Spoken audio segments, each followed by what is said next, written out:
General Harbaksh Singh ने निरंजन प्रसाद से पूछा कि आपके ब्रिगेड कमांडर कहाँ हैं। निरंजन प्रसाद ने आवाज लगाई, पाठक, पाठक। जब पाठक वहां पहुंचे तो इनका मुंह बिल्कुल सफेद हो चुका था। ऐसा मालूम पड़ता था कि जैसे इन पर किसी ने सफेद चूना फेंका हो। फाटक ने आते ही कहा कि वो लोग वापस आ रहे हैं और बहुत से लोगों के हलाक हो जाने की वजह से ये पूरी ब्रिगेड गैर फ़ाल हो चुकी है।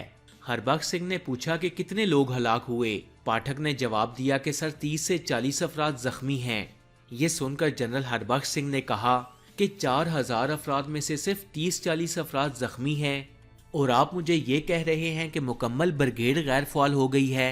जनरल हरबख्श सिंह ने नए सिरे से इन्हें आगे बढ़ने का हुक्म दिया। फिर इन्होंने जनरल निरंजन प्रसाद से कहा कि वो ब्रिगेड की पेशरफ्त पर नजर रखें और अगली सुबह कोर कमांडर को ऑपरेशन की इत्तला दें। 7